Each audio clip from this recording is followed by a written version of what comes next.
Hi guys, welcome to a new video. My name is Ashley and we are on my second month of reading books more deeply and reading books whilst taking notes. Now, obviously, first month was a fantastic success. It was my favourite book of the month. I read It's Not a Cult. It was fantastic. I thoroughly enjoyed taking notes and I have been in a mega reading slump most of February. I've only read like one and a bit books, maybe.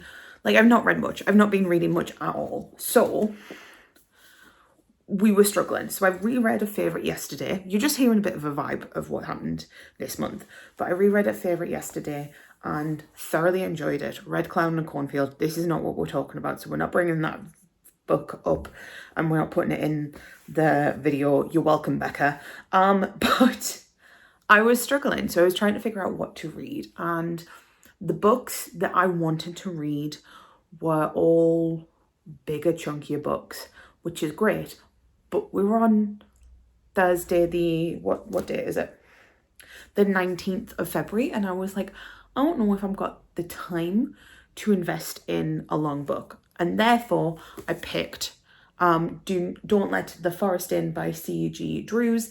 This is apparently a dark academia YA horror. I didn't know it was YA when I picked this, but I read the back and I was like, this sounds pretty decent. So I'm gonna do it. So I'm gonna read the back of this book and then we're gonna talk about what I've done, because I've already read 2 chapters of this and I'm already quite enjoying it. So no one would want a heart like his, but he's had still cut it out and given it away. When Andrew returns to boarding school, he can't wait to find refuge in the twisted fairy tales he writes for Thomas, the boy with hair like autumn leaves. But Thomas's parents have vanished and he has blood on his sleeve. Stranger still, Thomas won't talk to Andrew, even though he's always loved sketching the monstrous creatures from Andrew's stories. Desperate to uncover the truth, Andrew follows Thomas into the forest and catches him fighting a nightmarish monster. His drawings have come to life. The boys must battle the creatures every night, but as their obsession with each other grows stronger, so do the monsters, and Andrew fears the only way to stop them might be to destroy their creator. It sounds really good. It is queer, and I'm excited for this. I've read the first 2 chapters, and already there are bits of this book. This is a spoilery vlog, by the way. I feel like I should say that coming up. There are bits of this book that are really good. I'm trying to find words to say this. I already have some notes, as you can see from my chicken scroll. But one of the quotes I've already written down was, "It was easier to speak less and hide his softest parts, so he could fit between the shadows of the rich private school kids with their bored expressions and cat-like claws."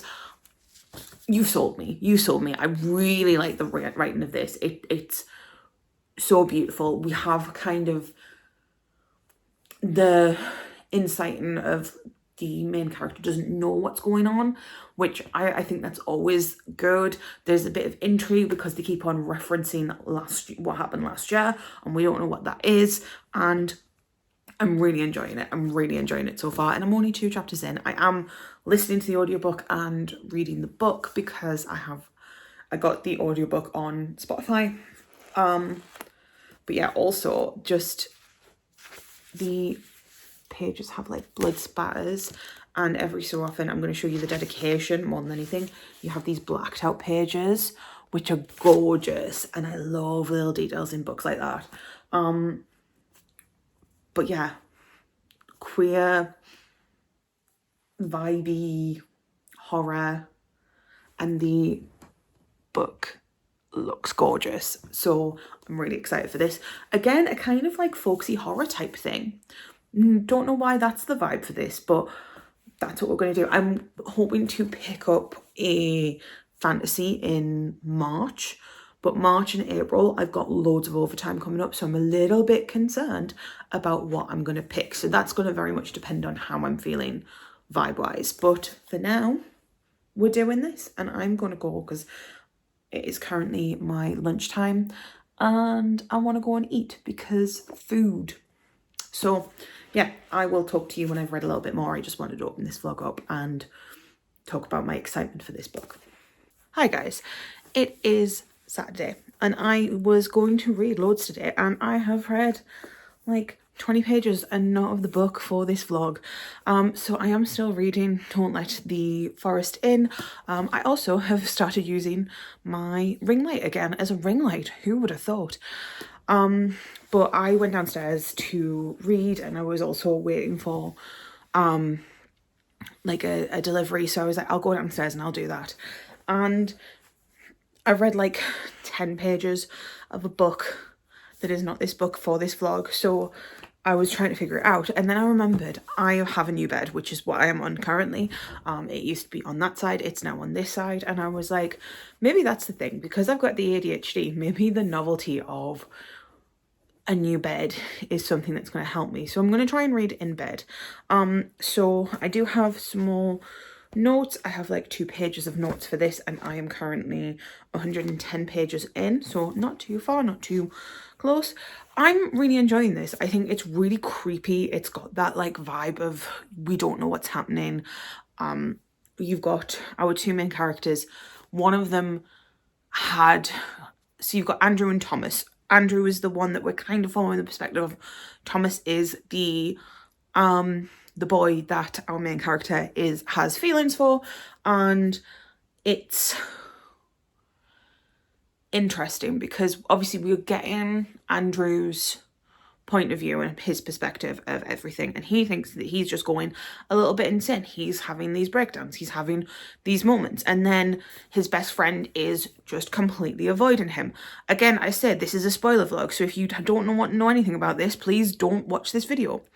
But Thomas is being like kind of off and ignoring Andrew, and Andrew's getting really, really anxious, and it's just come to a head that Andrew's parents got killed by these monsters that Thomas's parents, I think I said Andrew's, Thomas's parents have been killed by the monsters that Thomas draws out of Andrew's books or stories. And there is just this really wonderful like friendship that's there, even though like Thomas has been like pulling away and stuff like that, and it's just really, really special. I'm really enjoying it. I think this might also be a 5-star unless something horrendous goes wrong, and because I'm only 110 pages in, that might happen. So I'm gonna sit or lie and I'm gonna read, and hopefully I can get a bit more of this book done. Also, side note, this is a totally random one, but do you think I should get some form of like something on this wall? Because there is oh, it's quite far up, but I'm thinking that this is a very, very blank wall. This looks very, I look very, very like boring. But at the same time, sorry, I'm just looking around for things that I've got. At the same time, I'm hoping to move out of this house in the near future, so I don't really want to put up any other things. So my brain is just like, do I do anything now or do I not? It's like I've got a massive wall there that could have something on as well. But also, if I put something there and something happens and it hits me on the head and whilst I'm asleep, I'm going to be like traumatized for life. So I don't know what I'm going to do. That was a random ramble. I'm going to shut up. I'm going to go read, and I will hopefully come back with some information, because I'm really enjoying doing these vlogs and having a little bit more in-depth thoughts on the books. So we shall see. Hi guys, I am back. I have read a little bit more, and by a little bit more, like almost 100 pages more, so yay. Well, 80 pages, who's counting? I'm really enjoying this book. I wanted to come on here to just kind of talk about the body horror aspects of this book, because I've been reading it and I'm like trying to sit here and think about it, and I wasn't going to class it as body horror, but the more I think about it, the more I really enjoy it, but it is definitely body horror. So spoilers, Andrew is talking about, so let's wind it back. I do apologize about my hair. I have just decided to go and do some stuff in the bathroom, as in clean it. I realized when I said do some stuff in the bathroom, that sounds just weird. I decided I was going to clean my bathroom, so I've cleaned some of my bathroom. And yeah, so there was this maths teacher who was just in an absolute arsehole. Like, just, why is it always maths teachers? I feel like everyone had a bad maths teacher, but there was this maths teacher in this book, and he was just a vile human.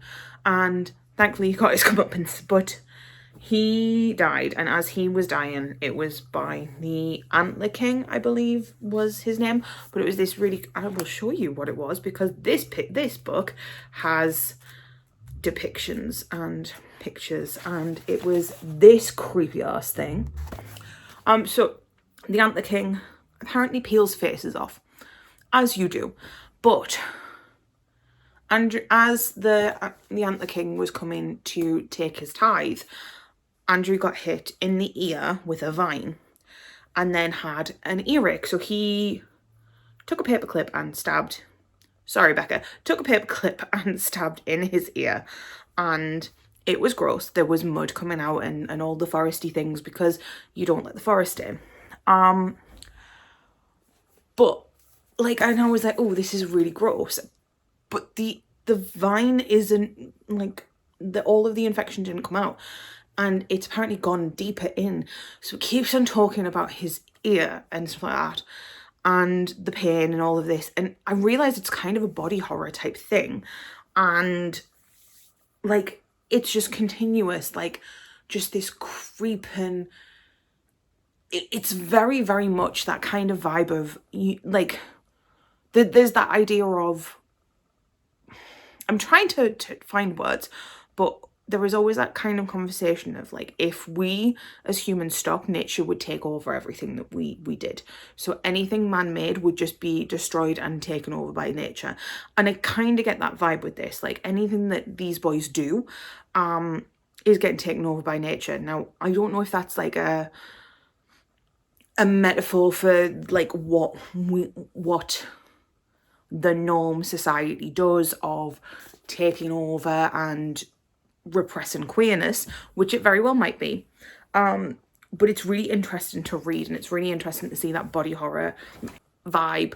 That vibe is so interesting to read about, and I'm really, really enjoying it. I really didn't expect to love this book as much as I did. I thought, oh, this will be fun. I'm trying to grow out my obsession with horror, because I talk about it quite often, where I hated horror as a kid. I was always very, very scared of horror. I then kind of got a block in my brain, so I now watch horror films for comfort, and I can laugh. It takes a lot for me to be scared of a horror film. There were horror films that I still adore, and I can still go and really appreciate a horror film, but it takes a lot to creep me out. And with books, because I've got that block in my brain, it always kind of, I struggle with horror to read it and get immersed and get creeped out by it. There have been a few that I'm starting to kind of realize what type of horror I enjoy, and that's really nice. The fact that I'm finally kind of figuring out what type of horror I like is a really, really good point in my life. So I'm starting to figure that out and understanding it and enjoying it. And I think that's why I'm enjoying this, because I like it a bit weird. I like it a bit quiet. I don't know, like, there's the idea of ghosts. I should also, sorry, I've just realized I've got a candle going, so if you can hear like flickering and stuff like that, that's the candle going. I decided to have a very, very nice, like, cozy, comfy day, and I'm very much enjoying it. But yeah, the horror that I like is kind of a bit weird, a bit quiet, a bit folksy, I want to say. And this one gives me the vibes of, like, I don't want to say it's not a cult, because I don't think it gives me those vibes. It does in the sense of the lyrical language and the kind of weirdness, but on a different scale. This also reminds me of a little bit of Bloom, but not in the sense of, like, just because it's a queer horror, I think it gives me like that kind of vibe of the unsettlingness. We know in Bloom, without spoilers, that something's wrong, something just feels off, and that's what this book does that really well as well. It also kind of gives me the Lamb vibes, and I think that's again that unsettlingness, and I think that's what I need. I need something that will unsettle me, and I think a lot of the horror that I've read up until now, or I've tried to read, it's just basic, or it's very much like there is a certain type of trope and it's just not my vibe. Whereas this, I like being unsettled. I like that feeling. I like the vibe of just feeling uncomfortable, and this book's doing that really well. The other thing that I want to just bring up is there is a point where he's eating a sandwich. I'm not going to say what type of sandwich it is because I don't want to put anyone off what types of sandwiches they eat. But he eats a sandwich and he's like, this tastes like mud. There is also connotations, I feel like I should say this as well, there is connotations of eating disorder.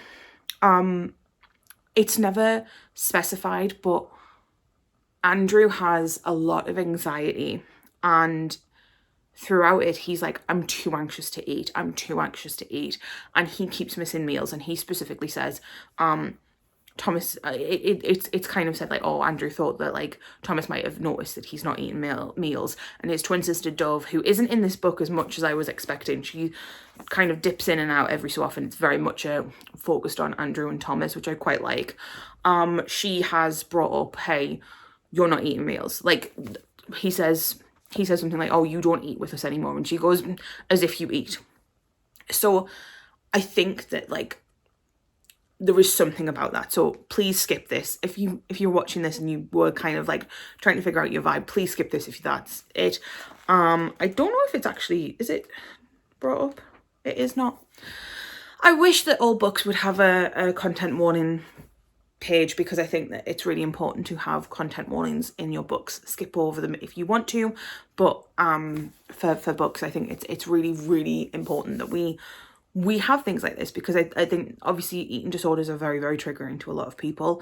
A lot of people go through those things, so I think that it's something that needs to be addressed.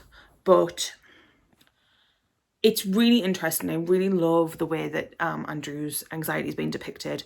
I will also say they are not the only queer. I'm saying they because the back of the book says, but as their obsession with each other grows stronger. So I'm assuming that Thomas is thinking it.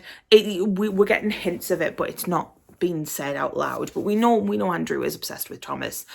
But it's not just the two boys. We have at least one bisexual and one lesbian, who are in the Straight Gay Alliance and have the, or is it GSA or SG?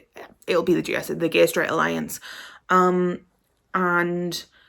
there was this lovely scene where, I mean, it wasn't very lovely because they had their flags torn down and they were fixing them.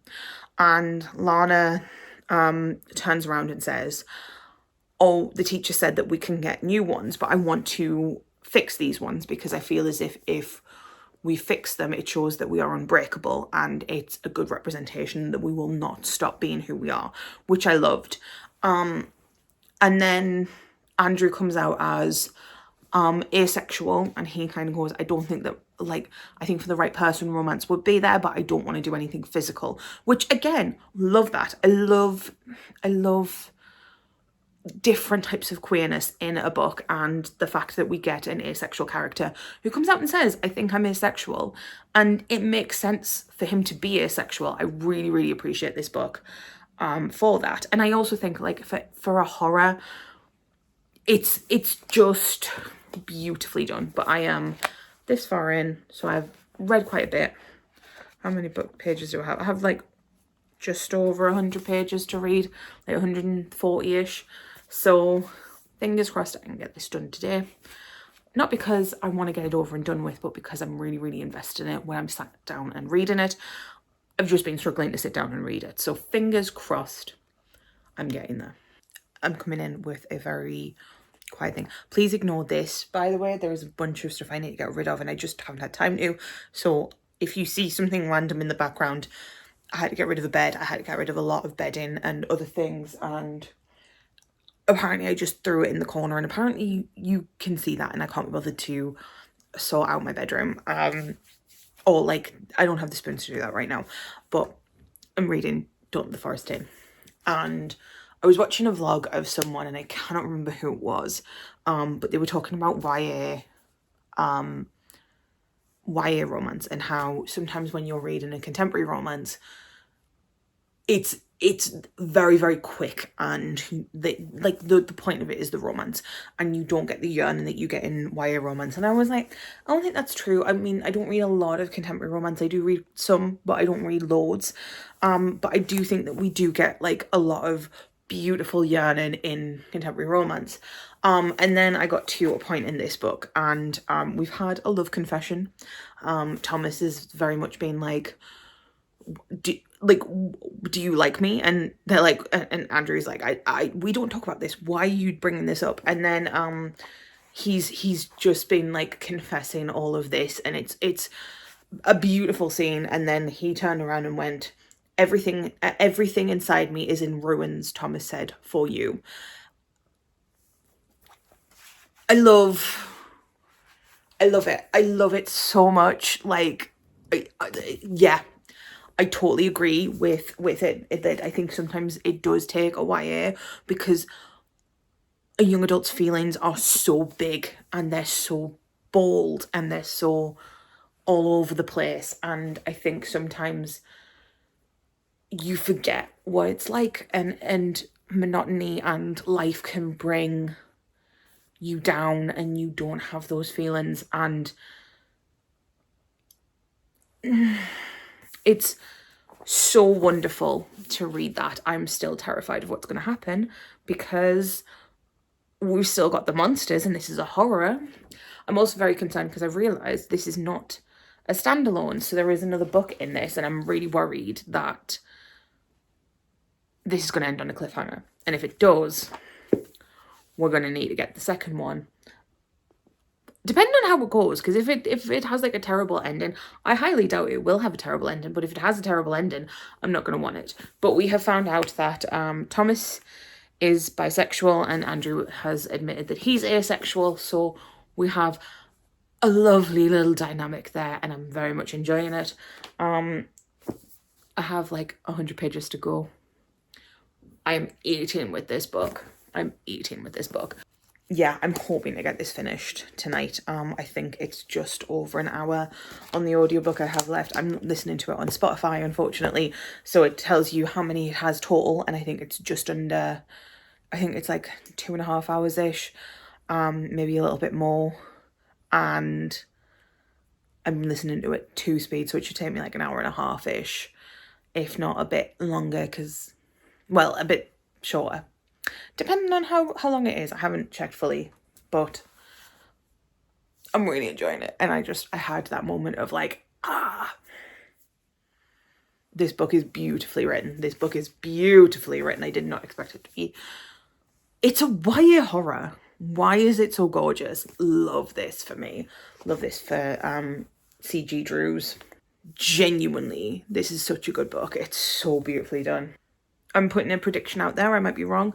I do think that there is a character called Bryce. I think that he's going to die.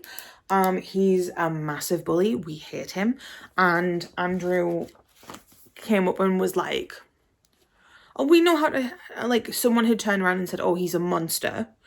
And Andrew in his own brain went, we know how to take care of monsters. So I'm a bit concerned that we're going to get a problem with that.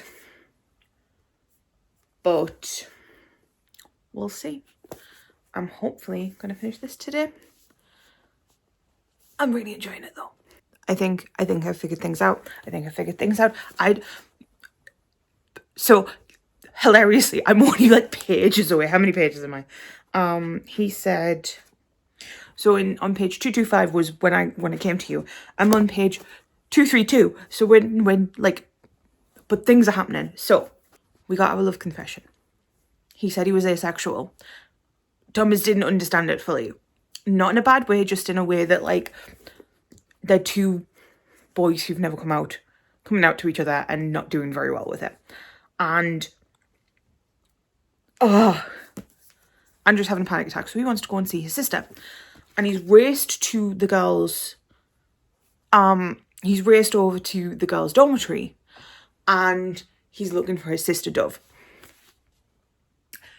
And everyone's keeping him awake. Like Dove has been like in and out constantly, and she's been acting weird. And I'm wondering if she's fucking dead. I'm wondering if she's dead because